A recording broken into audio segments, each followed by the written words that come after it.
¿En qué nos habíamos quedado? Sí, está un poquito muy duro. Listo, gracias. Nos habíamos quedado en que estábamos entonces haciendo la introducción a la relatividad general, ¿sí o qué? La idea, como les dije desde hace... La idea inicialmente era hacer solamente 2 clases de relatividad, vamos para 4, vamos para 6. La idea es que por las buenas o por las malas tenemos que cortar con la relatividad, tenemos que volver a la cosmología. Y la intención es conseguir algunas herramientas útiles que nos ayuden a entender el asunto de la comunicación, la dinámica del universo y algunos de los procesos físicos que pasan entonces cuando, por ejemplo, el universo está evolucionando. ¿Ya? Recuerden entonces, si no hubiéramos visto en algún momento el asunto de la equivalencia entre la masa y la energía, por ejemplo, cuando hablemos de la manera en la que se convirtió la masa en masa a partir del campo de radiación proveniente del Big Bang, que la estamos dando en el aire. Lo mismo va a pasar, por ejemplo, cuando hablemos de la geometría del espacio-tiempo y la curvatura del espacio-tiempo en términos de que tiene materia oscura, tiene radiación, todas esas cosas no tendrían tanto sentido si, por ejemplo, nosotros no hubiéramos hablado la semana pasada del hecho de que la masa le diga al espacio-tiempo cómo se debe curvar. Entonces, dependiendo de cuánta masa hay y dependiendo de cómo está distribuida, es la curvatura del espacio-tiempo. Lo que quiero entonces con esta introducción a la relatividad especial y general es precisamente que tengamos algunas ideas básicas que nos permitan entender esas cosas que vamos a hablar después sobre el universo. Habíamos visto entonces la semana pasada, habíamos quedado entonces en 2 cosas importantes. La primera de ellas entonces es que en términos entonces de las propiedades del espacio-tiempo hay una relación intrínseca, una relación estrecha entre cuánta masa hay en el espacio-tiempo, cómo está distribuida y cómo está curvado, cuál es la geometría del espacio-tiempo. Recuerden que la analogía que estamos haciendo es, tenemos un espacio-tiempo vacío que en principio es plano. Un espacio-tiempo plano es más o menos a lo que nosotros estamos acostumbrados. En un espacio-tiempo plano los rayos de luz siguen trayectorias rectilíneas. ¿Ya?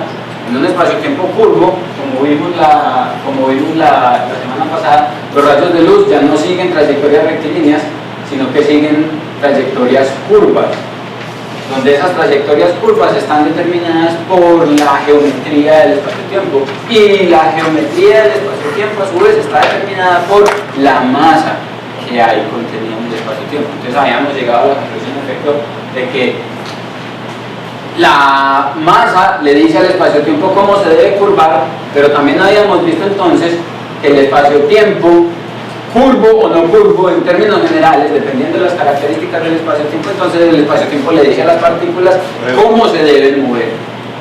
¿Ya? Entonces es una cosa recíproca.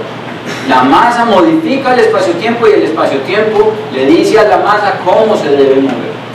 Es un toma y dame. De tal manera que para estudiar el movimiento de los cuerpos en el universo, el movimiento de los cuerpos en el espacio-tiempo, uno tiene que entender primero cómo se curvó o cuál es la geometría del espacio-tiempo.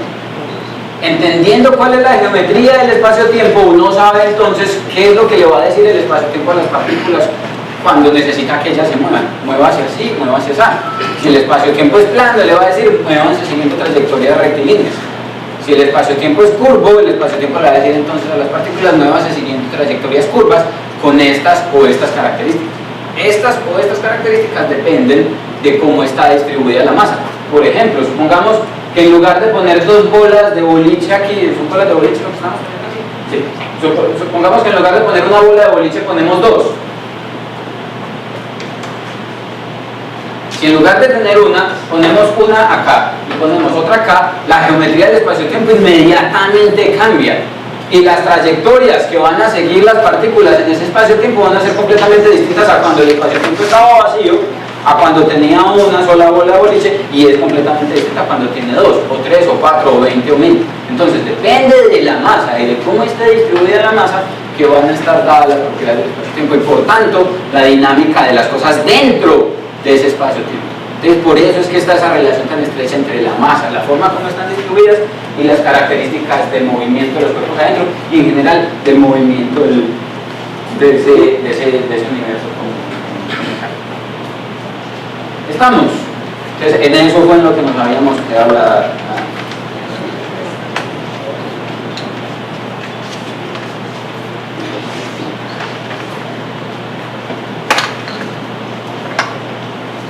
En términos generales, entonces, el movimiento de cualquier cuerpo físico con masa o energía, es la misma cosa, cualquier entidad física, el movimiento de cualquier cuerpo, en el contexto de la relatividad general, entonces, va a ser un asunto de geometría, un problema.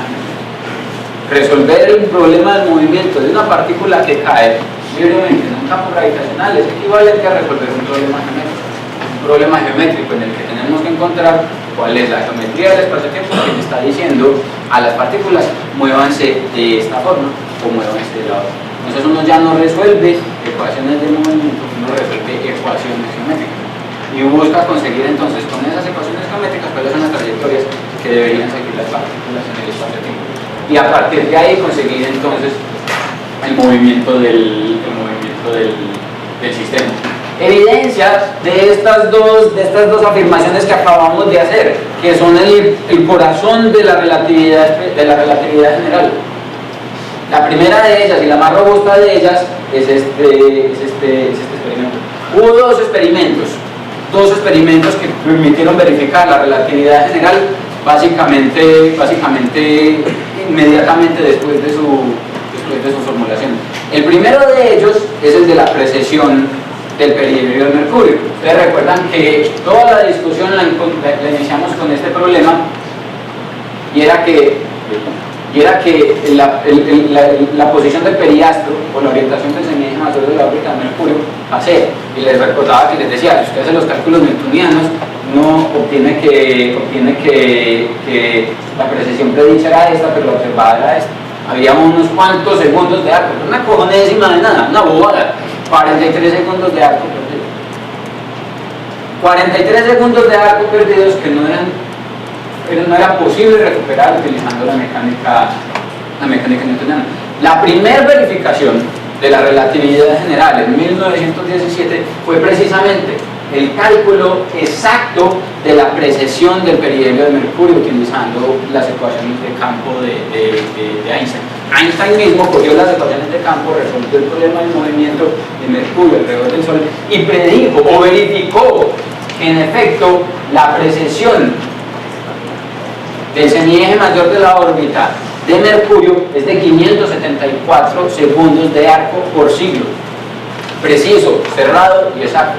Es decir, la primera verificación, después de haber hecho 500 años de observaciones del movimiento de Mercurio en el sistema solar, fue precisamente predecir o verificar que en efecto, en términos del contexto de la relatividad general, usted puede describir el movimiento de Mercurio con toda la precisión que le dé la gana, con toda la precisión que le den las observaciones, que era una cosa que no se podía hacer, que no se había podido hacer durante casi 300 años que se venían haciendo observaciones de precisión. De hecho, más de 300 años.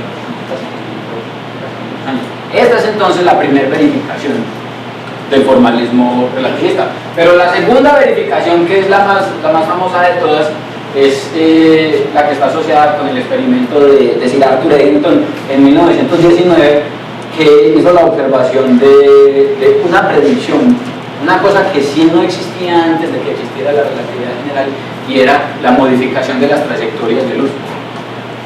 En el contexto newtoniano, el espacio-tiempo no existe. En el contexto newtoniano existe el tiempo y existe el espacio, que son dos cosas completamente distintas. Y en el contexto newtoniano, el espacio es plano. Para Newton, la curvatura no existía, no había ni por qué pensarlo. El espacio para Newton era una cosa absoluta y era, es el caldo donde está metido el universo y es una cosa que no cambia. En el contexto relativista todo eso cambia, el espacio deja de existir, el tiempo deja de existir, lo que existe ahora es una entidad mucho más completa, el espacio-tiempo, y ese espacio-tiempo puede cambiar, las características como vimos entonces de ese espacio-tiempo cambian de acuerdo a la distribución de masa hay en su interior. Y por tanto, entonces, ya las trayectorias que antes usted predecía debían haber sido trayectorias rectilíneas, ya no necesariamente van a ser, como acabamos de ver, como acabamos de recordar, como en la clase pasada, porque entonces pues ahora las partículas se van a mover siguiendo trayectorias que van a estar predeterminadas por la geometría del espacio-tiempo. En 1919 entonces hubo un eclipse de sol. Esta es la foto original, una imagen original de la observación. Esta es la noticia que salió en The New York Times cuando era un periódico bueno, serio, y esto es lo que pasa. En el eclipse solar entonces, en el eclipse solar es posible, cuando se oscurece, ¿quién de ustedes han tenido la oportunidad de ver un eclipse total de solo un 98% de oscuridad? Yo me acuerdo que me tocó en el 94 total, pero yo no era gente cuando eso, y el del 98, que ahí me tocó casi 97% de oscuridad, y ahí se alcanzaban a ver estrellitas. Ah, pero es que si en el 98, en el 94 yo no era gente, en el 91. No. Entonces, en un eclipse solar, cuando hay hasta 95% de oscuridad, en un eclipse solar uno alcanza a ver las estrellas en el cielo, porque pone tan oscuro como cuando son las 6:30 de la tarde, una cosa así. Cuando el eclipse es completamente total, se pone completamente oscuro y usted puede ver básicamente todas las mismas estrellas que vería en la noche. Resulta que para ese eclipse de 1919 entonces había un par de estrellitas, un conjunto de estrellitas que iban a estar cerca del Sol. Esas estrellas que estaban cerca del Sol entonces, en principio, la luz proveniente de esas estrellas iba a pasar, se iba a propagar cerca al Sol.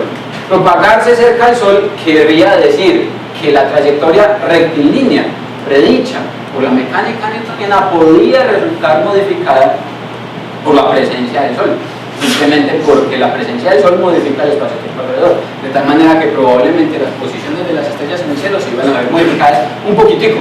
Si usted podía verificar la posición corrida, desplazada de las estrellas, como aparece aquí, donde tenemos entonces la posición en la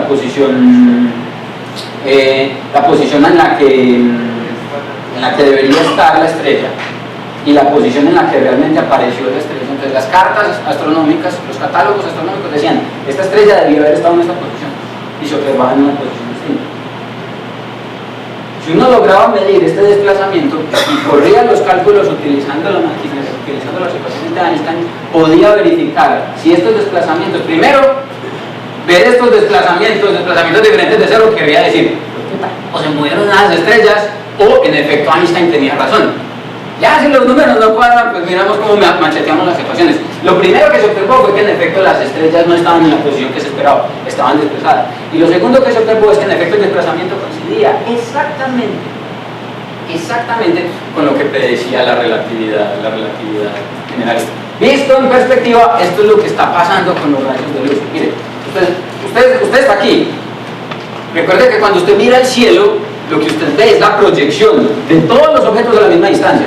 En la esfera celeste todo está exactamente a la misma distancia. Usted no alcanza a percibir que el Sol está más lejos que la Luna y que la Luna está más lejos que la estrella, nada. Cuando está aquí en Tierra, usted nota que todo está exactamente a la misma distancia, de tal manera que las estrellas y el Sol están todas allá pegadas en la parte de atrás, en la esfera celeste. En el contexto newtoniano, la trayectoria que deberían seguir las estrellas en el cielo debió haber sido una trayectoria rectilínea, ¿cierto? Entonces, esta estrella que está aquí, que es la posición real de la estrella, o esta estrella que está aquí, que es la posición real de la estrella, debió haberse propagado, la luz debió haberse propagado desde la esfera celeste hasta usted en esta línea recta o en esta línea recta. Si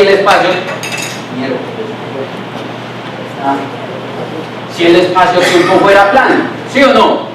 Si el espacio-tiempo fuera plano, entonces, recuerden, si usted quita la bola de boliche de aquí, el espacio-tiempo se vuelve plano y la luz que emite la estrella sale propagada en línea recta acá y sale propagada en línea recta acá. Sin embargo, la presencia del Sol modifica el espacio-tiempo. Y la modificación en el espacio-tiempo le dice al fotón que fue emitido por la estrella, ¿sabe qué, parcera? Cuando se reina el Sol, usted no se puede mover así, sino que se tiene que mover así, siguiendo esta trayectoria curva. ¿Ya? Lo que su cerebro interpreta es la posición original de donde viene la estrella proyectada en la esfera celeste. Es decir, el rayo evidentemente sigue esta trayectoria, pero lo que le dice a usted su cerebro es: el rayo que usted está viendo viene proyectado a la misma distancia en la que está la imagen del Sol desde esta posición y desde esta posición. Es decir, por cuenta de la presencia del Sol, la estrella que en el cielo se debió haber visto en este lugar se ve ahora en este lugar, y la estrella que se debió haber visto en el cielo en este lugar se ve ahora en este lugar. Esta desviación que hay aquí, que es muy pequeñita, que tiene unos cuantos segundos de arco, es medible, y fue medible en 1919 cuando pasó este evento aquí observado en esta figura, y la predicción entonces es consistente con la observación y se convierte en un éxito rotundo entonces el asunto de la relatividad general, gracias en particular a esta observación. Esto es un fenómeno del lente gravitacional. Un fenómeno del lente gravitacional no es más que la coincidencia de los rayos de luz emitidos por una fuente en una posición dada, que son desviados por culpa de la geometría del espacio-tiempo hasta el lugar en el que usted se encuentra, y que aparecen proyectados en un lugar distinto por la manera como el cerebro interpreta la formación de las imágenes. El cerebro, si usted se tapa un ojo y se lo deja tapado media hora, el cerebro pierde toda sensación de profundidad, y el cerebro cree que todos los objetos están exactamente a la misma distancia. Cuando los objetos están muy lejos, es como si usted tuviera solamente un ojo tapado, él no alcanza a notar la sensación de profundidad, y todos los objetos están exactamente a la misma distancia, y todo está proyectado allá. Lo mismo que aquí, todo está proyectado aquí atrás. Entonces, precisamente por eso es que se forman imágenes. ¿O sea, sí, las mediciones de Eddington después dijeron que tenían pues algunos errores y demás. A pesar de los errores, en su momento pues fue... Claro, otra vez, es que vos puedes decir, sí, la teoría estaba prediciendo 5 segundos de arco y vos me diste 3. Bueno, pero las estrellas se movieron otra vez. Que 4 estrellas se muevan para donde usted diga más o menos en lo que usted dijo que se tenían que haber movido, eso es muy poderoso, más teniendo en cuenta que nosotros sabemos que esas estrellas no se han movido en los últimos 400 años. Entonces se movieron simplemente para que les tomara la foto. Entonces, la fortaleza está precisamente en que primero se observó la desviación en las posiciones de las estrellas. En efecto, la medición no fue la más precisa, pero fue significativa. ¿Ya? Como fue significativa, estuvo por encima de los márgenes de error, entonces eso verifica al menos la predicción teórica en términos de lo que debió haber pasado. Otra vez, si los números no cuadraron es porque hay que atornillar algo en las ecuaciones. En ese caso no hay que atornillar nada en las ecuaciones, hay que mejorar las observaciones. Y una segunda pregunta, los físicos teóricos normalmente siempre están tratando de encontrar cuál es el experimento que comprueba su teoría, o los teóricos van por un lado y los experimentales. A ver. Es complicado porque es que hay dos tipos de físicos teóricos. Hay físicos teóricos para los que experimentos no existen. Yo conozco físicos teóricos que yo no sé si es que de verdad no les gusta el experimento, pero hay gente que trabaja con supercuerdas, por ejemplo. Hay gente que trabaja unas cosas voladas, unas cosas rarísimas, super rarísimas, mega rarísimas. Que yo no sé si ellos no piensan en que hay que verificar experimentalmente lo que están haciendo, o saben que en el fondo hay que tratar de hacer eso, pero la cosa es tan complicada que prefieren seguir y hacerse los pendejos pensando en el experimento y dejarle la tarea a otro, como que nada, que eso lo haga otro, ahorita estoy muy ocupado haciendo los cálculos. Pero lo ideal, como esto es ciencia, los físicos somos científicos, si usted realmente quiere, si usted realmente está interesado en que su modelo teórico sea válido, hay que verificarlo, y la única forma de verificarlo es haciendo un experimento. Por eso hay un montón de modelos teóricos de lo que sea, y inclusive en el gremio nosotros decimos, sí, hay un modelo que hace así, hay un modelo que hace, hay un modelo que predice esto, y un montón de modelos que predicen un montón de cosas, pero como no hay forma de verificar esos modelos, entonces simplemente los menciona inclusive a veces en forma de chistes, porque son tan poco serios a la hora de compararlos con una teoría verificada experimentalmente, que uno dice, no, olvídate, hasta que no haya un experimento no le creo. Y esa es más o menos la forma como trabajamos nosotros. Un modelo teórico está muy bacano, pero nadie le cree en absoluto al modelo teórico hasta que no se verifique. Es lo que pasa, por ejemplo, con el problema de la materia oscura, lo que pasa con el problema de la energía oscura. Y el modelo está ahí, funciona más o menos bien y toda la cosa, y nosotros podríamos decir que los problemas están resueltos, pero como eso no se ha verificado, nadie se hace arrancar una mano por eso. ¿Ya? No se ha verificado como se ha verificado la teoría de la relatividad, la teoría electromagnética, la óptica, esas cosas que usted puede hacer un experimento todos los días y todos los días la función. Estas son entonces, esta es una de las verificaciones experimentales más importantes, es uno de los experimentos más importantes y más grandes de la historia. Obviamente después de este experimento, esto ha pasado todo un montón de veces. Nosotros ya hemos visto en el curso como 3 o 4 veces el fenómeno del lente gravitacional, y uno puede hacer todos los cálculos y hacer todas las predicciones del fenómeno del lente gravitacional con el Sol y estrellas, con un agujero negro y estrellas, con galaxias y cúmulos de galaxias y siempre funciona, y son diferentes escalas de masa y son diferentes escalas de tamaño, y siempre funciona, y la predicción siempre resulta poderosa, de tal manera que este experimento se ha repetido muchas veces en diferentes escenarios, no necesariamente en el caso del eclipse solar, sino en configuraciones distintas en las que el objeto que desvía, que es lo que se conoce como la lente, no es una estrella, es un agujero negro o un planeta, inclusive una cosa que se llama microlente, o un cúmulo de galaxias, o una galaxia. Hay un montón de escenarios en los que todo este fenómeno se puede repetir y se puede medir con toda la vida. Ahora una duda, frente a esto entonces queda claro que las distancias no son simples. Me explico, el universo está lleno de masa, galaxias, cúmulos de galaxias, estrellas, y lo calcula 20 años luz, en realidad el fondo recuerda el espacio que exactamente, y esa es una cosa que vamos a ver enseguida. Y es que mire que si usted mira esta imagen desde arriba, mirar esta imagen desde arriba es como mirar, es como suponer que usted, y vamos a ver este ejemplo, inclusive ahorita más práctico, pongamos una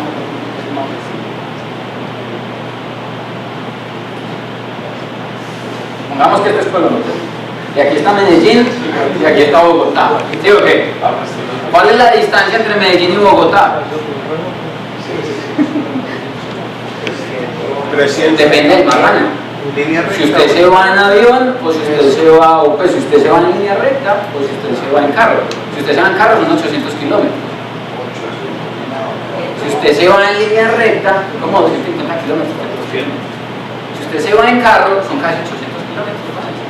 Pongamos, son como 500, sí, no siendo por la vía larga, sino por la onda. No me acuerdo cuál era, pero bueno. Entonces, la distancia que usted está viendo aquí es una cuando usted lo mira desde arriba, pero cuando usted mira desde aquí, en esta dirección, tiene que hay montañas.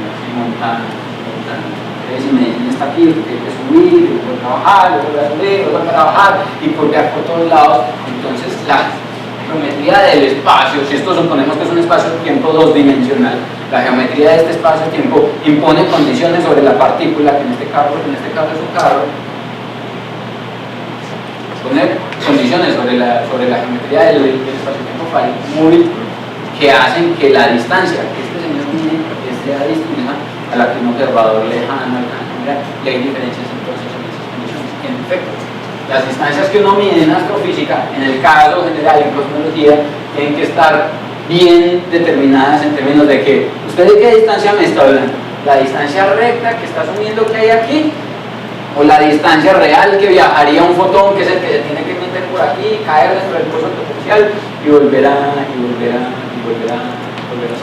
Las distancias que recorren los dos fotones en los casos, como vimos la semana pasada, son distintas. Y eso lo vamos a ver, es precisamente lo que nosotros vamos a llamar de distancia corta y distancia media.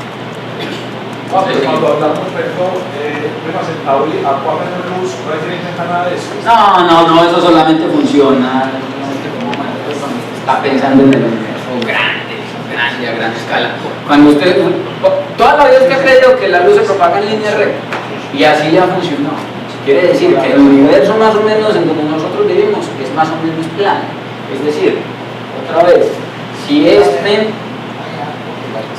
es el camino para viajar de Medellín a Bogotá, El pedazo del universo, este es el espacio-tiempo, el pedazo del universo en el que usted vive es este. Y en esa región localmente el espacio-tiempo es plano, es como la Tierra. La Tierra todos sabemos que no es plana, pero todos sabemos que es plana. Claro, nosotros sabemos todos que no es plana porque nos dijeron que la Tierra no era plana, que era redonda, o que era más o menos redonda. Pero para la experiencia, cuando usted no se mueve más de 300 kilómetros a la derecha, a la izquierda, a la frente, a la atrás, la Tierra es plana. Es exactamente lo mismo. Localmente, para nosotros el universo, el espacio-tiempo es plano. Es lo mismo que sentiría una hormiguita que está por aquí. Localmente es plano. Pero cuando usted ya se me da grandes escalas, que es lo que nosotros vamos a considerar, cuando hablemos del universo a gran escala, ahí sí aparecen problemas de este tipo y hay que hacer.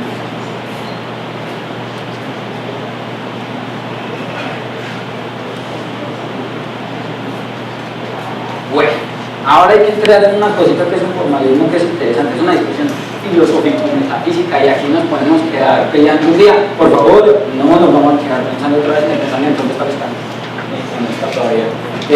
No, eso otra vez, como estamos hablando, el problema con la relatividad es que la relatividad trata los fundamentos de la física, pero así en la parte más elemental del sustrato, los ingredientes más elementales de la receta. En ese lugar, la ciencia y la filosofía empiezan a darse codazos, porque empiezan a estar las suposiciones, los axiomas y este tipo de cosas que de alguna manera nosotros justificamos observacionalmente, pero que son completamente relativistas. Una de esas cosas es algo que va a surtir efecto práctico para todos los cálculos de la relatividad general, y es algo que nosotros llamamos el principio de equivalencia. Y es una cosa que puede sonar muy enredado, es una pendejada gigantesca, pero les aseguro que de pronto es una pendejada en la que ustedes no han pensado. Consideremos esta situación. Ustedes todos han oído hablar de la electricidad estática, ¿sí o qué? Las cargas electrostáticas. Se coge, pica papel pequeñito, se soba un lapicero en el pelo, o en la camisa si no tiene mucho pelo, y arrima el lapicero a... no era nada personal, yo solamente estaba pensando en que yo me estoy quedando en pelo.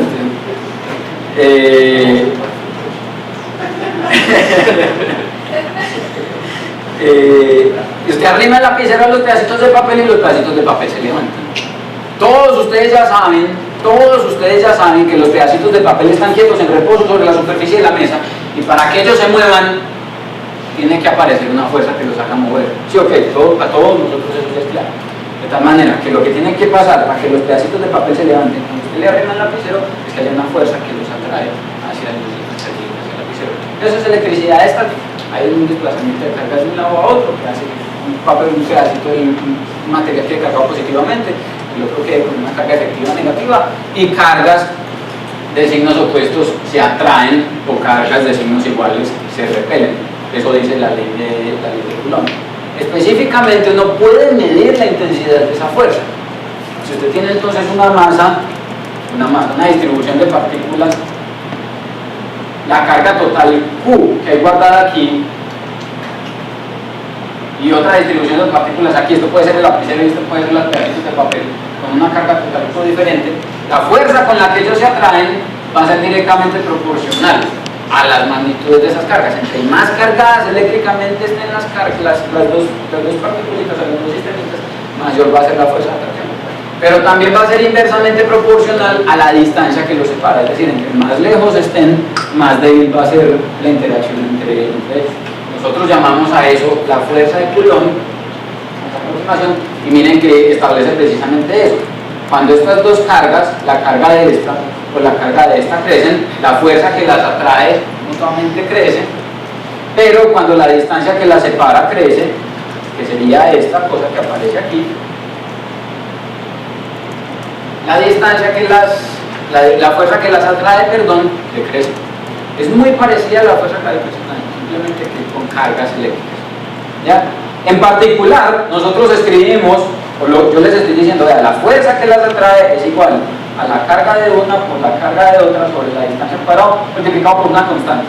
Eso 4 es una constante, pi es una constante y epsilon 0 es una cosa que se llama la eléctrica del espacio vacío. Eso es una constante. La vamos a llamar, yo la voy a llamar capa también la. Y esto que yo tengo aquí, F, de acuerdo a las leyes de Newton, ¿sí o qué? Es igual a la masa por la aceleración, que es exactamente la ecuación que yo tengo escrita aquí. La masa por la aceleración, que yo le puse una sobre la aceleración electrostática, es igual al producto de las cargas dividido por el cuadrado de la distancia. Entonces ya ustedes saben electromagnetismo, están aprendiendo relatividad, física, gravitación, electromagnetismo. Dentro de 15 días van a aprender mecánica cuántica, van a quitar trabajo en dormir. ¿Cierto? Todos estamos claros con esto. Pero ¿esa es la masa de qué? Esta es la masa, entonces supongamos entonces que yo estoy interesado en esta partícula. Entonces la fuerza que está actuando sobre esta partícula que tiene una masa m es igual a la fuerza que está actuando sobre ella, que es el producto de las cargas, igualmente dividido por esta. Esta, vamos a decir, la fuerza que está actuando sobre esta partícula, que tiene una carga pequeñita Q. ¿Ya? Supongamos que esta tiene una masa m y esta no tiene una masa. ¿Sí? ¿Estamos todos?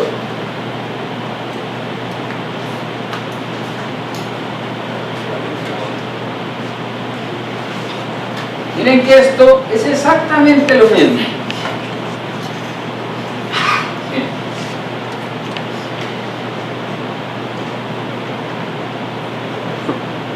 Simplemente cambió A sub G por A sub G. En lugar de tener Q y Q, tengo M y M. En lugar de escribir K, escribí G. Y esto que tenemos aquí es la fuerza gravitacional. Todos sabemos entonces que en el caso de la gravitación newtoniana, también todos sabíamos que la fuerza de atracción gravitacional entre dos cuerpos, un cuerpo de masa m y un cuerpo de masa m grande, es directamente proporcional a las masas de esos dos cuerpos y es inversamente proporcional a la distancia que las separa, ¿cierto? De tal manera que estas dos partículas con masa pueden interactuar de dos formas distintas si tienen carga de masa, una a través de la atracción electrostática y dos a través de la atracción gravitacional, atracción o repulsión electrostática de las cargas. La fuerza de atracción gravitacional es como la fuerza electrostática, la serie de la fuerza de atracción gravitacional sería igual entonces a G en magnitud por la masa de una por la masa de la otra sobre la distancia que la separa el cuadrado. Otra vez, esta es la fuerza que está actuando sobre esta partícula, ¿cierto? Eso ya lo habíamos visto, antes.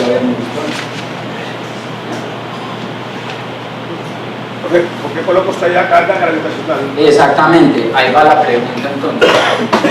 ¿A ustedes no les parece muy extraño que yo cuando escribo esto también lo puedo escribir así, como masa por aceleración gravitacional?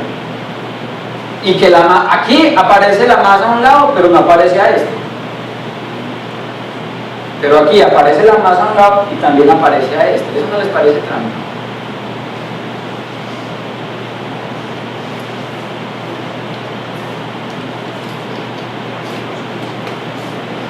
¿Qué dice la ley de Newton? Dice, fuerza es igual a masa por aceleración. Cuando usted dice fuerza es igual a masa por aceleración, está diciendo la fuerza que actúa sobre un objeto es igual a la masa. Recuerdan que ya habíamos dicho que era la masa de un objeto. ¿Qué es la masa de un objeto? La inercia, ¿se acuerdan que la he dicho? La masa de un objeto es la inercia intrínseca de un objeto. De tal manera que esto que tenemos aquí y esto que tenemos aquí está asociado a la inercia de un cuerpo. ¿Ya? Aquí a este lado no hay ninguna masa, entonces no hay ningún problema. Entonces yo podría hablar aquí de que tenemos una masa que es una masa inercial. ¿Cierto que sí? Porque la masa es la cantidad, la inercia intrínseca que tiene un cuerpo. Pero aquí, esta masa está asociada a la interacción gravitacional entre las dos partículas. Esa masa es una cantidad mediadora y juega el papel que juega la carga eléctrica aquí. Esta masa que hay aquí es como una carga gravitacional, no una masa. Si uno le quisiera poner un nombre correcto, la debería llamar masa gravitacional. Y decir entonces que usted tiene dos tipos de masa. Que usted Entonces tiene una masa gravitacional, que es la que aparece aquí, y una masa inercial, que es la que aparece acá. Así como tiene la masa inercial aquí y una carga eléctrica acá. ¿Sí o no? Por analogía. Las dos fuerzas funcionan exactamente igual, simplemente que tienen magnitudes muy diferentes, pero la naturaleza de las fuerzas es la misma. Esto, que la masa aparezca aquí a un lado con la inercia y que aparezca aquí al otro lado como una cantidad mediadora de la interacción, porque esta masa que aparece aquí es la mediadora de la interacción. Si usted cambia el valor de esta masa, las características de la interacción cambian, porque la fuerza cambia. ¿Sí o qué? Esta que aparece aquí entonces funciona. Opa, nos están espantando. Esta masa que aparece aquí debería ser como la carga eléctrica, no una masa, sino una carga gravitacional. Y entonces uno tendría que decir, en términos de las ecuaciones de Newton y de la fuerza gravitacional de Newton, la fuerza gravitacional entre dos partículas es directamente proporcional a sus cargas gravitacionales y inversamente proporcional a la distancia que las separa. ¿Cierto? Una forma correcta de escribir esa ecuación no es escribirla así, como la acabamos de poner acá, sino escribirla así.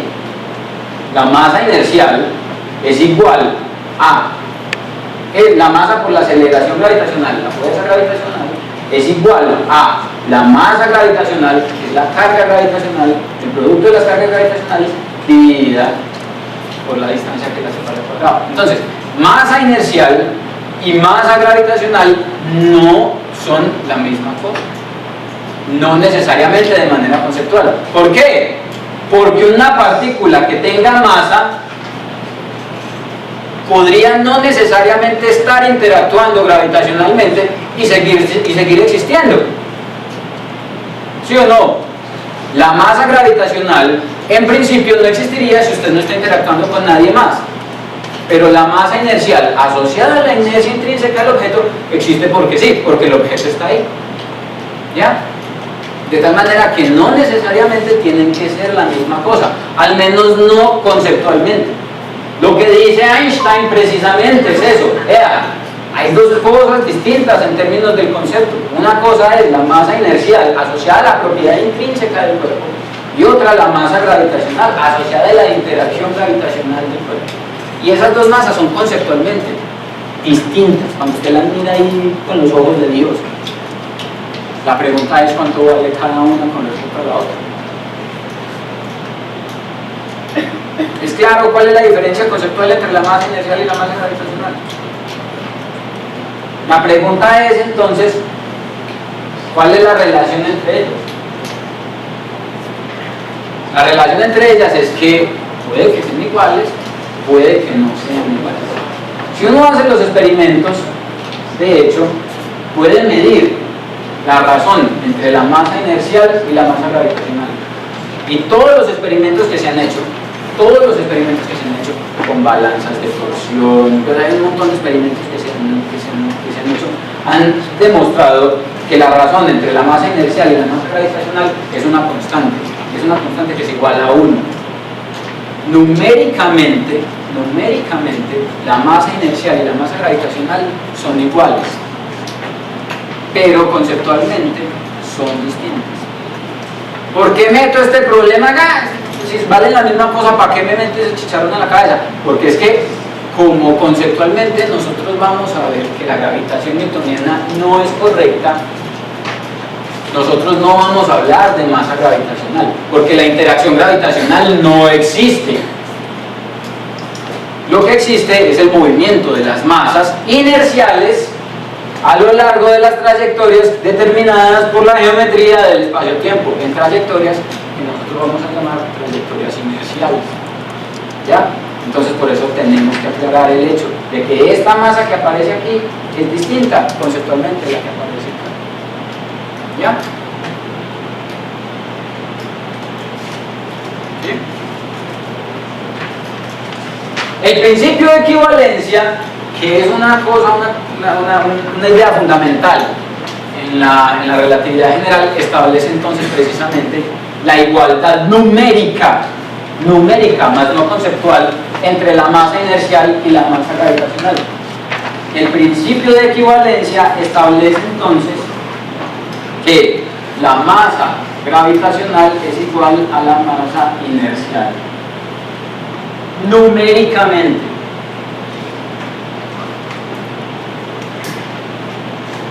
Es decir, el número vale lo mismo, pero el concepto no son los mismos. Es como cuando usted está haciendo un balance, usted tiene activos y tiene pasivos.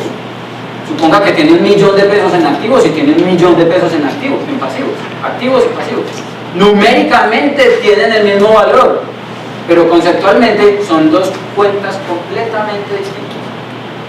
Una cosa significan los activos y otra cosa significan los pasivos. No importa que los dos estén valiendo exactamente lo mismo en términos de número. Lo mismo pasa con la masa inercial y la masa gravitacional. Para nosotros es importante hacer esta descripción, esa diferenciación, porque entonces el movimiento, como acabamos de ver aquí, el movimiento de los cuerpos en el espacio-tiempo va a estar determinado por la geometría del espacio-tiempo. Y las partículas en el espacio-tiempo van a moverse de acuerdo a las trayectorias dadas por la geometría del mismo.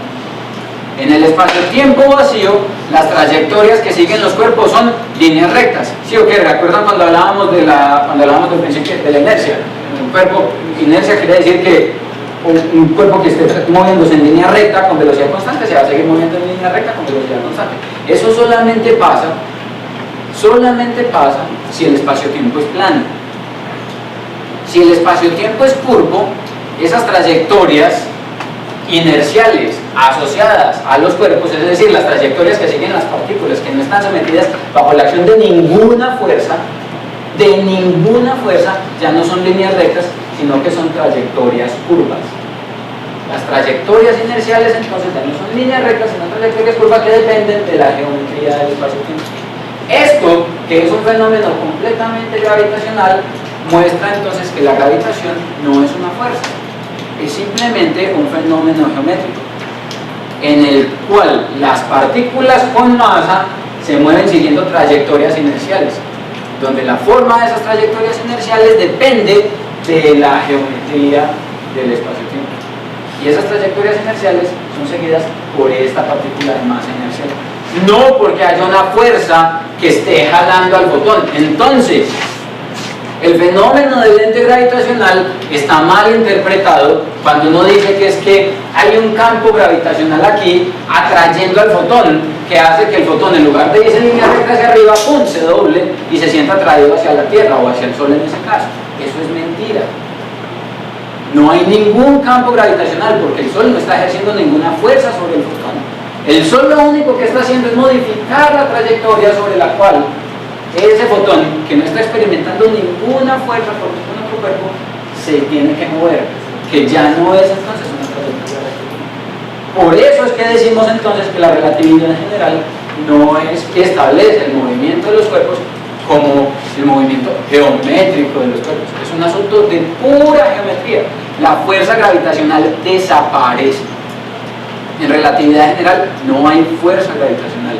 Los cuerpos se mueven en el espacio-tiempo siguiendo trayectorias determinadas por la geometría del espacio-tiempo. Esas trayectorias van a ser entonces, como en este caso, trayectorias inerciales, porque si no está actuando ninguna fuerza sobre ese cuerpo, él se tiene que mover tratando de conservar la inercia que lleva. Y en ese caso, por ejemplo, la trayectoria es esta trayectoria curva. O en el caso de un planeta alrededor del Sol, es una trayectoria elíptica que tiene foco en el centro, del Sol. ¿Sí? Pues claro, ya todos habían escuchado esta carrera, ¿cierto? No, pero es claro. Con el ejemplo del fotón es claro. Que es que ya el fotón no se siente atraído. Y usted puede cambiar entonces el fotón y poner electrones o poner naves. Como no hay fuerza gravitacional, la partícula o la nave que se tenía que mover en línea recta ya no se va a mover en línea recta, sino que se va a mover como le dice el espacio-tiempo, como lo hacía el ping-pong la semana pasada. Esta trayectoria nosotros la vamos a llamar una geodésica, y son las trayectorias entonces que siguen las partículas, las trayectorias inerciales que siguen las partículas cuando ninguna fuerza está actuando sobre ellas. Ninguna fuerza, inclusive olvídense de la gravitación. Pero entonces, cuando le dicen ninguna fuerza es mismo que esa, y la gravedad, no, pero es que la gravedad no es una fuerza, ¿verdad? La gravedad es el efecto geométrico de la modificación del espacio-tiempo por la masa m grande que está aquí. ¿Ya? ¿Es correcto afirmar que un fotón tiene más energía? ¿Cómo? ¿Se puede afirmar que un fotón tiene más energía? No, porque al menos en la forma como nosotros hemos asumido la masa inercial, es la masa intrínseca que tiene ese fotón, y el fotón no tiene masa en reposo. El fotón en efecto tiene inercia, ¿ya? Pero no tiene masa inercial, ¿ya? Esa es una cosa importante.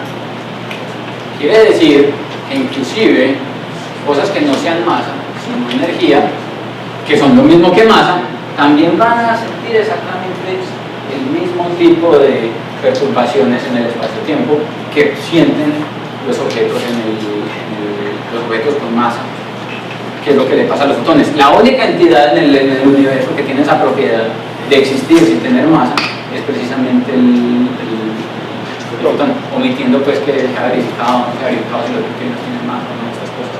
Entonces, solamente en el caso, por ejemplo, de los fotones, esas entidades que inclusive no tienen masa, pero tienen energía, teniendo energía es como si tuvieran masa, también pueden entonces tener no una masa inercial interpretada como masa en reposo, sino una masa inercial asociada a la inercia que lleva el portador de energía cuando sale desde aquí hasta acá. No tiene masa inercial, pero tiene inercia, de tal manera que experimenta exactamente el mismo tipo de sensación cuando se desplaza a través del espacio.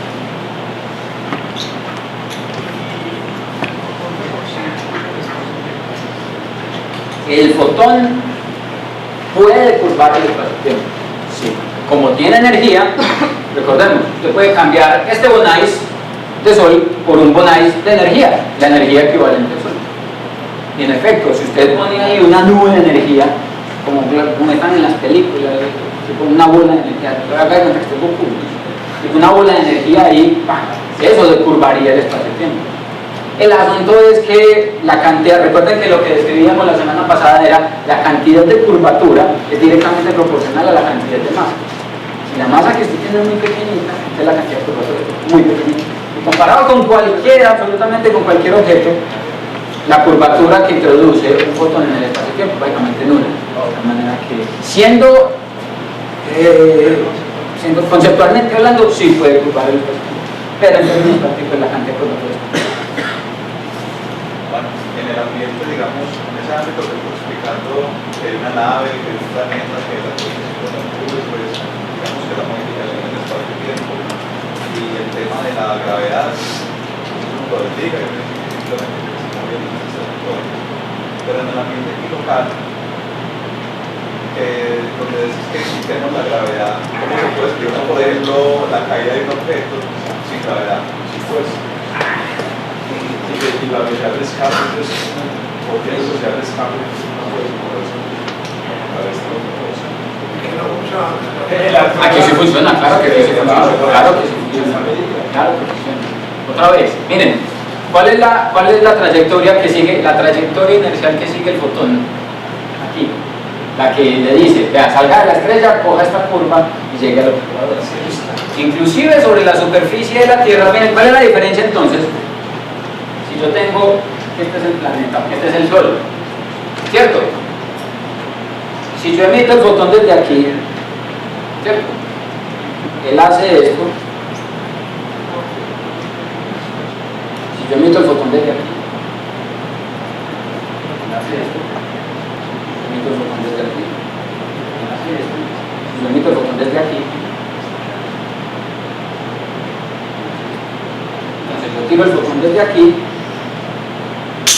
él cae acá, en la superficie. Las trayectorias son exactamente las mismas, trayectorias inerciales. La cuestión es que como la superficie de la Tierra impone un obstáculo, entonces nosotros vemos que la trayectoria se interrumpe. ¿Ya?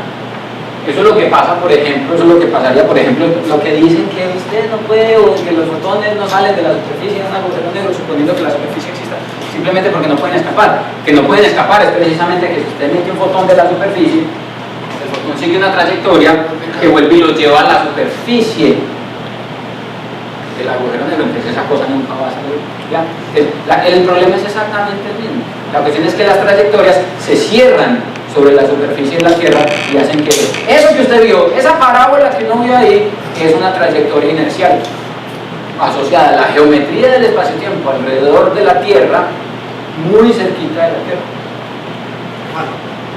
¿Ya? La cuestión es que la trayectoria inercial que sigue una partícula, obviamente depende de las características del espacio-tiempo, póngale más a la Tierra y verá, pero también depende de con qué velocidad inercial inicial usted tiró el lapicero. Es decir, como es una trayectoria inercial, depende de la inercia de la partícula, y recuerden que la inercia de la partícula depende de su masa, pero también de su velocidad. Entonces el asunto de la velocidad de escape depende, entonces la trayectoria inercial depende de la inercia de la partícula. Y entre más inercia tenga, diferente va a ser la trayectoria particular. Entre más inercia tenga, más sube. ¿Sí? Entonces miren que el movimiento parabólico, otra vez, aquí en la superficie de la Tierra, es exactamente igual al movimiento de esa parábola que siguió el fotón que se desvió por culpa del campo gravitacional, obviamente por culpa del campo gravitacional, por culpa de la deformación espacio-temporal alrededor del Sol. ¿Ya? Pura geometría, pura geometría. La gravedad no existe. Nos robaron esa teoría. No nos la robaron. Recuerden, es un asunto de cuánto es útil pensar en relatividad general y cuánto no. Si uno realmente quiere hacer el cálculo del movimiento parabólico del lapicero sobre la superficie de la Tierra, tiene que regarse a hacer un boleo de cálculo asqueroso. Tiene que llegar y escribir una cosa que nosotros no vamos a ver, las ecuaciones de Einstein, y tiene que regarse a calcular unas cosas que llaman las métricas, luego los símbolos de Christoffel y empezar a calcular derivadas, y eso es una cosa de nunca terminar. Entonces uno llega y hace cálculos, 10 páginas de cálculos, para después darse cuenta que la trayectoria asociada a la geodésica que sigue el lapicero sobre la superficie de la Tierra es una trayectoria parabólica exactamente igual, numéricamente hablando, exactamente igual a la que usted consiguió en 3 renglones de cálculo en el examen de física 1. Entonces, numéricamente no vale la pena. Conceptualmente hay que tener claro que la mecánica newtoniana es solamente una aproximación útil, pero que conceptualmente, por ejemplo, son distintas, y que conceptualmente el campo gravitacional no existe. El movimiento de los cuerpos bajo la acción gravitacional es simplemente geometría. ¿Ya? Entonces, los movimientos de los cuerpos en el espacio-tiempo dependen de la geometría del espacio-tiempo. Porque sirve. Otra vez, si vos sos un ingeniero y vas a levantar un puente en... Yo no me acuerdo dónde fue que vi una noticia que levantaron un puente y les quedó 3 metros correr por un lado. Entonces, si utilizando mecánica newtoniana los cálculos les quedan chuecos, díganme uno haciendo eso con tensores. El problema es ese. Si utilizando mecánica newtoniana las cosas pueden funcionar numéricamente, otra vez, usted llega y hace el cálculo de cuál es la fuerza que actúa sobre una columna en un puente, la fuerza que actúa sobre la plomada esa que está colgando en un punto cero, en un punto cero, ¿cierto? Usted hace la cuenta y la hace con mecánica newtoniana y le da 10. Y llega y hace, después de hacer los cálculos utilizando relatividad general, y después de 20 días consigue el resultado, y consigue que el número que le da es 10.00000000001, porque ya saben cuál es el orden de magnitud de las cosas de relatividad con respecto a las cosas que nosotros estamos acostumbrados. 0.0000001 no es ni siquiera el error en la cinta métrica que utilizan los albañiles para poner la pluma de arriba. De manera que, conceptualmente, otra vez, no es correcto, pero en términos prácticos, para producir números es útil. No sirve si usted se va a ir para el espacio. Yo me había comprometido a hablar del GPS, pero por asuntos de tiempo no voy a hablar del GPS, les voy a dejar como tarea que miren cuál es la aplicación relativista sobre los GPS. Y van a ver, en efecto, si usted nosotros hicimos el ejemplo, hicimos el ejercicio. Aquí en Tierra la relatividad no aparece para los estándares de tiempo y de velocidad y de distancia a lo que nosotros estamos acostumbrados, pero cuando usted se va para el espacio, en el caso de un satélite, por ejemplo, las correcciones relativistas ya sí son importantes. Entonces, en por ejemplo, sí hay que saber un poquito de relatividad. Ya los que trabajan con mecánica orbital y con satélites en órbita, sí hay que enseñarles a calcular las cosas de manera relativista, porque ahí sí. Ya es un asunto simplemente de dónde aplica y dónde. Entonces, no estoy diciendo que no enseñemos mecánica newtoniana, no, enseñemos mecánica newtoniana con el paréntesis. Ojo, esto es numéricamente apropiado, pero no es conceptualmente correcto. Deberíamos enseñar las dos. Todos en la escuela deberíamos hacer este curso. ¿Quién levantó la mano primero? Vos primero. ¿Quién? El primero, luego vos, luego vos.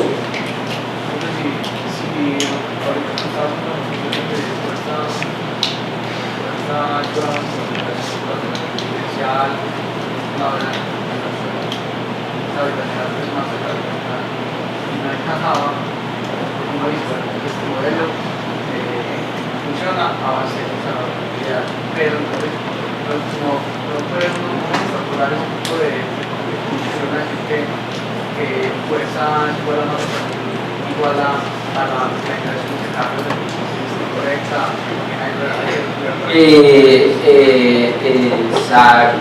exactamente.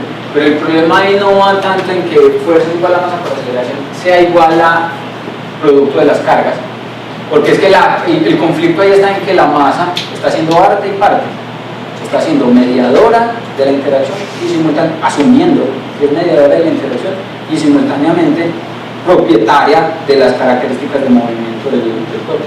Ese es el conflicto. El conflicto no está en que la masa por la aceleración, que es la fuerza que está actúa sobre la partícula, dependa de la carga. En efecto, esa ecuación podría estar incorrecta, pero si está incorrecta, no está incorrecta porque el producto de la masa por la aceleración no sea la fuerza, sino porque probablemente la ley de Coulomb sea incorrecta, que no sea dividido por la distancia al cuadrado, sino por la distancia, la 2.000000001. Ahí sí. Entonces, ahí el problema no estaba en la forma de la igualación, sino en el papel que jugaba la masa o el papel que juega la masa en el contexto gravitacional newtoniano, que es arte y parte, es inercia y es fuerza al mismo tiempo. Profe, Sí, perdón. ¿cómo me podría defender yo? Ay, María, hermano. Si el cuerpo, en vez de escribir una parábola, cae verticalmente, en cuestión, digamos, de efecto geométrico y lo que uno está acostumbrado a hablar de gravedad. Sí. ¿Cómo sería mi defensa y mi argumento? ¿Para qué? Para Demostrarle que es el efecto geométrico y no es la gravedad. Si el cuerpo cae verticalmente, pues sí. Vaya la descripción. Esto. Sí, señor.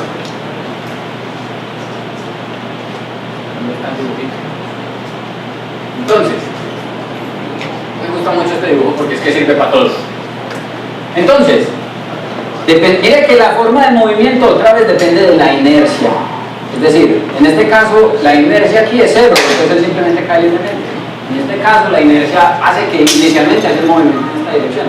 Cuando inicialmente hay un movimiento tangencial, entonces la inercia hace que la trayectoria sea esta.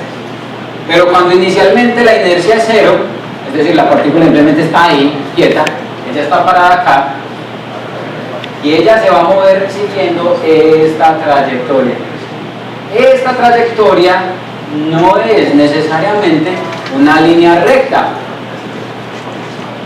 Para ustedes, que era lo que estábamos discutiendo ahorita, no es necesariamente una línea recta. Entonces, cuando los cuerpos caen libremente, no necesariamente caen en línea recta. La cuestión es que cerquita al objeto, esa trayectoria curva aquí se ve como si fuera una línea recta, pero no lo es. Es una trayectoria curva cuya curvatura depende de la masa que está ubicada aquí. ¿Ya? ¿Sí? Entonces, este movimiento en caída libre es probablemente un movimiento sobre una trayectoria curva. En general, en el espacio-tiempo marca el marcador. En general, ¿ya? No cae radialmente, sino que sigue una curvatura en el espacio, una trayectoria curva en el espacio-tiempo. Pero ustedes no la alcanzan a ver.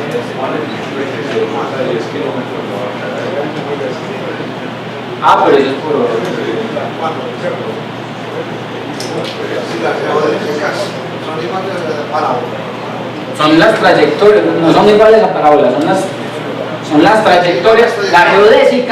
La geodésica es otra vez, es como en el ejemplito del viaje de Medellín a Bogotá. La geodésica es la distancia o la trayectoria más corta entre dos puntos, sujeta a las condiciones que le pone la geometría del espacio-tiempo.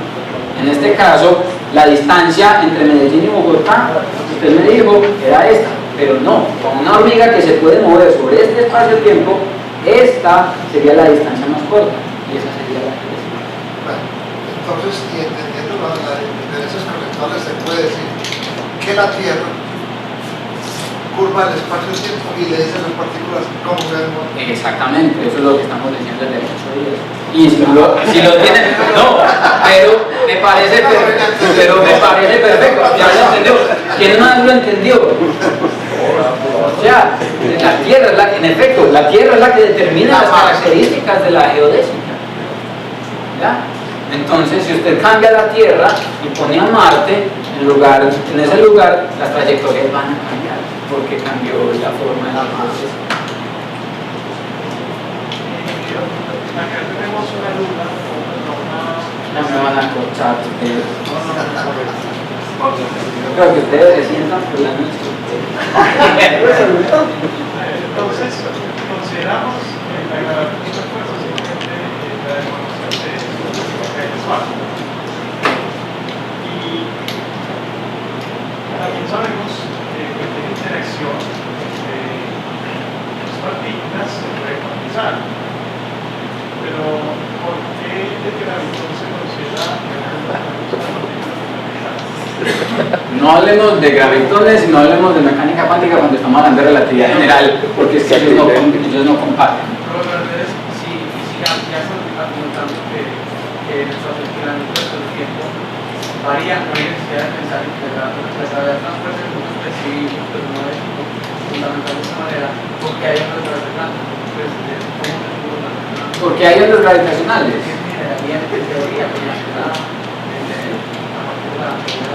No tiene nada que ver con el gravitón. El asunto del gravitón es como si el asunto es que es mecánica cuántica, pero vamos a ver, la idea es partir todo en 1000 pedazos y cuantizar todo en 1000 pedazos. Entonces, mecánica cuántica habría que decir algo así como que hay una partícula sin masa que se llama la velocidad de la luz, que el gravitón es el portador de información acerca de la geometría del espacio-tiempo alrededor de un punto. Eso es más o menos lo que es el gravitón. Es una partícula que sabrá Dios, literalmente hablando, sabrá Dios cómo hace, sale desde aquí y llega hasta acá y le dice al fotón, ¿sabe qué, parcero? Muévase siguiendo esta trayectoria. Eso es más o menos la actividad. El problema es que eso, mecánica cuántica y relatividad general, no cuadran precisamente. Mi pregunta es como si un poco salido del tema, pero en mecánica cuántica yo puedo sacar cuantos de cualquier cosa. Más o menos. O sea, míos, sí, yo puedo sacar cuantos, pero esto no son partículas fundamentales. Eso es algo que simplemente sabe, yo no puedo escribir cómo es, puedo diferenciar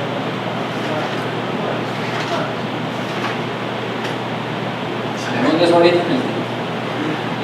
No, porque es que de verdad no quiero que nos perdamos, nos podemos perder muy fácilmente. Con relación a las ondas gravitacionales, es porque la deformación, la información asociada con la información del espacio-tiempo se propaga en el espacio-tiempo. ¿Ya? Pensemos en lo siguiente: suponga que usted aquí tiene una estrella y usted es Dios y dice, a la 1, a las 2, a las 3 estrellas desaparecen. ¡Pah! Explosión de supernova. ¿Cómo se dan cuenta los planetas que se estaban moviendo alrededor de la estrella que la estrella ya no está? Porque el espacio-tiempo propaga esa información. Como la presencia de la masa deforma el espacio-tiempo, la no presencia de la masa también lo hace. Es que nadie ha dicho que el espacio-tiempo es una entidad estática. ¿Ya? Quiere decir que si la estrella sube y baja de masa, la geometría del espacio-tiempo de la estrella alrededor cambia en el tiempo. Y esa información se propaga como una onda, así como cuando usted tiene un lazo aquí y le hace así, la información se propaga a través del lazo hasta llegar al otro lado. Cuando la estrella sube y baja de masa, produce una onda que se propaga a lo largo del espacio-tiempo como una onda electromagnética y llega hasta acá, y esas son las radiaciones. Es que el espacio-tiempo no es una entidad estática. Aquí estamos pensando que es estática porque no hemos cambiado la masa del Sol, pero en efecto, si yo hago que sea una estrella bulímica, yo que sé, que come, vomita, que ella sube y baja, y la forma, la geometría del espacio-tiempo sube y baja, todas las trayectorias cambian, y esa información tiene que llegar desde aquí hasta acá del mundo, y esa información ya está formando una onda, que es una onda grande. Bueno, entonces todo lo que uno ve no está donde uno lo ve. Todo lo que uno ve no está donde uno lo ve. No, es una aproximación, es como los sistemas inerciales, es como los sistemas inerciales no existen. Hay aproximaciones muy buenas. Bueno, déjenme por favor, yo sigo con esto porque no nos vamos a quedar. Quería terminar con esto.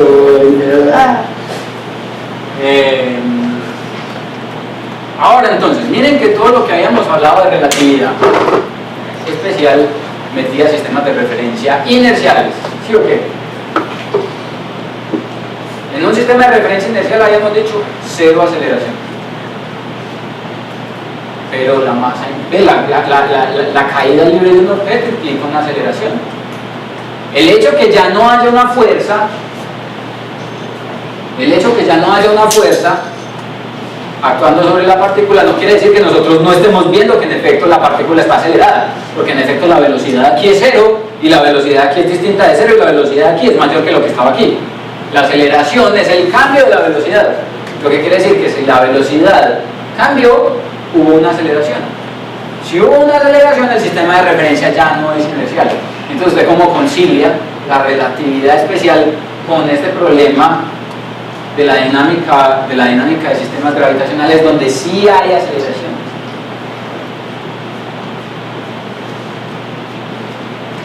Ese es un problema, y eso fue uno de los problemas que necesitó. Hay un problema que cosas que se discuten en ese sentido desde la parte epistemológica del formalismo de la relatividad especial. En principio, como en relatividad especial no debería haber aceleraciones, en principio, visto a primera vista, no debería haber una forma de conectar la relatividad especial con el movimiento de partículas que caen libremente. Ya no voy a decir bajo la acción del campo gravitacional, porque el campo gravitacional no existe, ¿ya? Sino las partículas que caen libremente, porque es lo que está pasando con las partículas.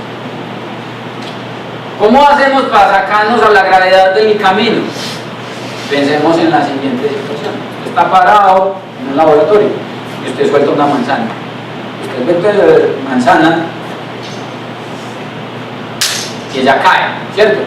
La manzana cae al piso con una aceleración dada, ¿cierto? Ahora, ¿cuál sería la diferencia entre eso, que es esto que tengo acá, y que yo esté en un laboratorio o en un ascensor? En un ascensor que se mueve con una velocidad no constante hacia arriba, de tal manera que yo suelto el lapicero aquí,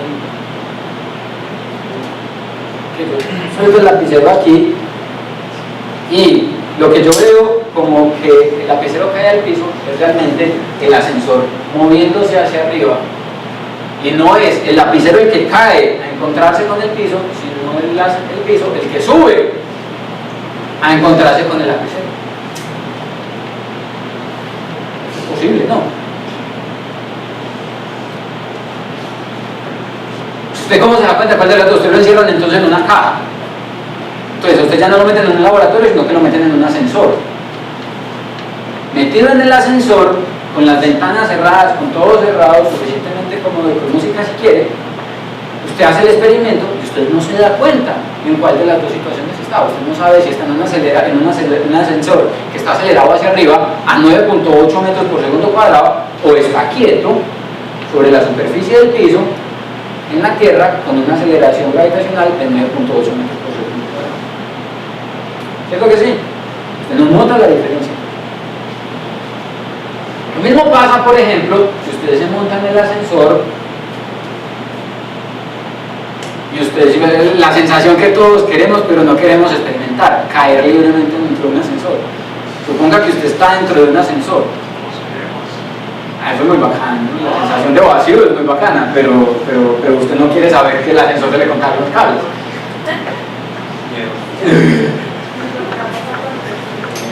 Pero suponga antes que usted está ahora en el ascensor. ¿Cuál es la diferencia entre caer libremente dentro del ascensor y estar flotando en la mitad del espacio, en la mitad de la nada? Les pongo el ejemplo. Todos ustedes han visto yo me imagino que muchos de ustedes han visto la forma como entrenan los astronautas de NASA en estos aviones grandes. Suben hasta la estratosfera y ¡pam! Y se descuelgan. Descolgados, ellos simplemente van flotando en el interior del avión, tal cual como va flotando usted dentro del ascensor, que va cayendo libremente. ¿Cuál es la diferencia entre eso y estar parado en la mitad de la nada, en el espacio, entre dos estrellas, una cosa así, donde no haya ninguna fuerza gravitacional efectiva? Y usted está ahí flotando en la mitad de la nada. ¿Usted cómo hace para saber en cuál de las dos situaciones está? Si está flotando en la mitad de la nada o está cayendo libremente. No, en principio usted no se puede dar cuenta. Y ese es el truco que vamos a utilizar para conectar la relatividad especial con la relatividad general. Y en términos generales, ese es el truco que vamos a utilizar para meter la relatividad de gancho a través de toda la mecánica. Y es que usted no puede darse cuenta cuando está en un sistema acelerado si fue capaz de aniquilar en principio usted puede aniquilar los efectos gravitacionales, usted puede anular los efectos gravitacionales cayendo libremente en un campo gravitacional.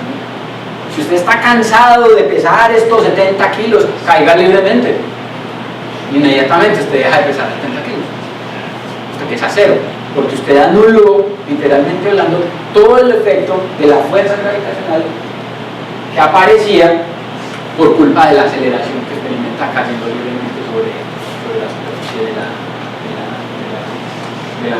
Tierra. Nosotros vamos a definir entonces un sistema de referencia especial. Lo vamos a llamar un sistema de referencia local, un sistema de referencia inercial local, como un sistema de referencia que va cayendo libremente hacia una masa, va cayendo libremente como si estuviera siendo atraído por un campo gravitacional. Y es un sistema de referencia inercial porque como va cayendo libremente y usted está dentro del ascensor con las ventanas cerradas, usted en principio no sabe que se está moviendo y segundo, no siente que esté actuando ninguna fuerza sobre usted. Entonces, temporalmente, durante una escala de tiempo pequeñita, ese ascensor allá adentro se comporta como un sistema de referencia inercial. ¿Sí o no?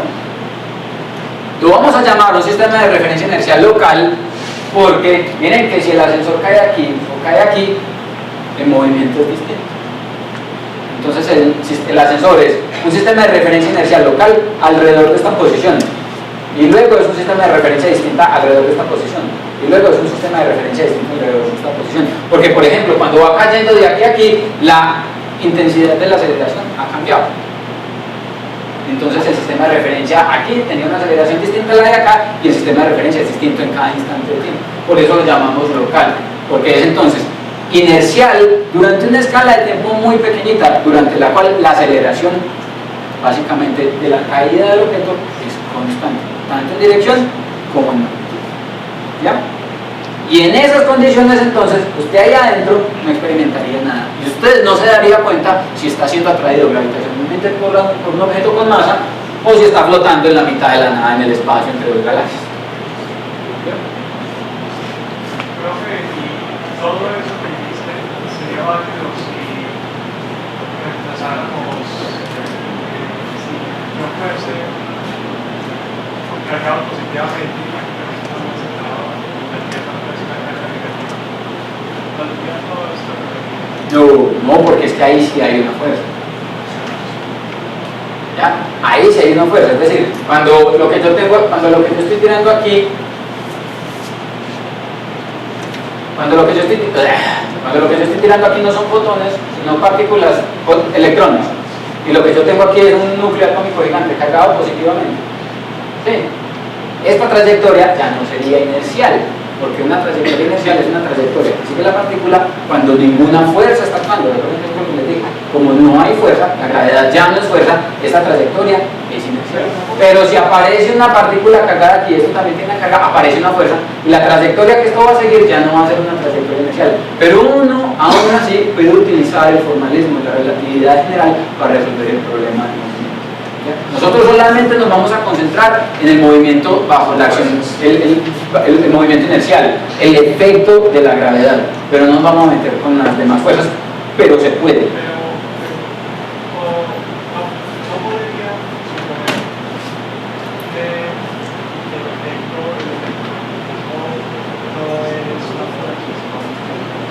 No, porque el electromagnetismo sí es una fuerza. Sí es una fuerza porque cuando usted pone una partícula cargada a moverse en el espacio-tiempo, la partícula cargada no sigue una geodésica. Sigue una trayectoria distinta asociada a la geodésica, que es la trayectoria inercial, cero fuerzas, más la acción de la fuerza. Ya, pensá en la trayectoria rectilínea. La geodésica en un espacio-tiempo plano es la trayectoria rectilínea. Vos ves una partícula moviéndose en trayectoria rectilínea con velocidad constante, vos decís, a ninguna fuerza está actuando sobre esa partícula. Si la partícula se desvía sutilmente de esa trayectoria rectilínea con velocidad constante, vos decís, una fuerza actuó. Lo mismo pasa con las partículas cargadas, por ejemplo, en el espacio.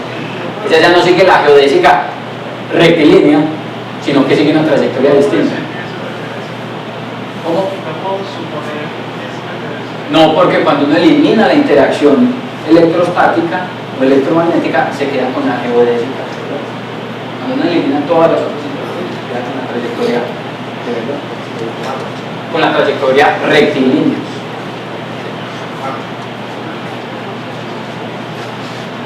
Sí, decimos. Un objeto que cae en el ascensor subiendo cae más rápido que en el ascensor bajando.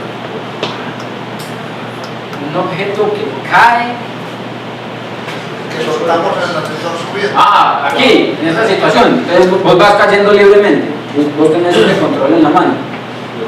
Vos lo soltás, y se queda ahí. Todos ustedes han visto las imágenes de los astronautas en el espacio. Los astronautas en el espacio están cayendo. Miren, van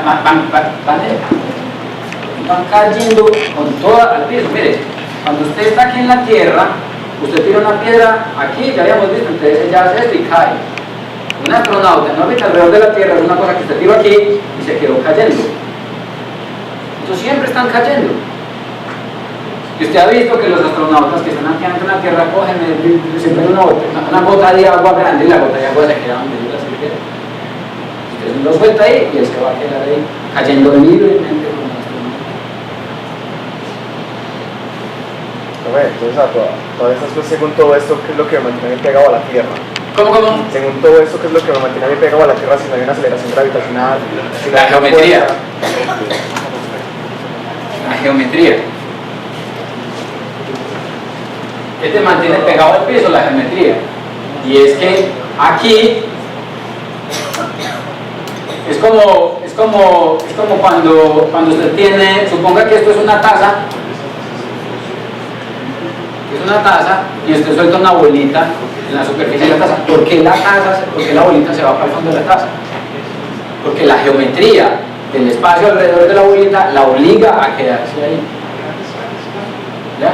¿Por qué la persona no se puede mover de la taza? Suponga que ahora usted está metido en una taza, donde la parte profunda de la taza está precisamente aquí.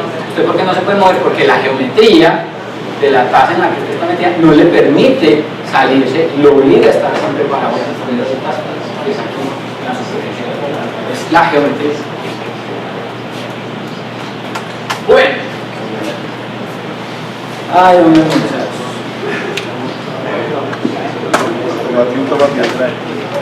Vamos a tener que extender por unas 3 semanas más.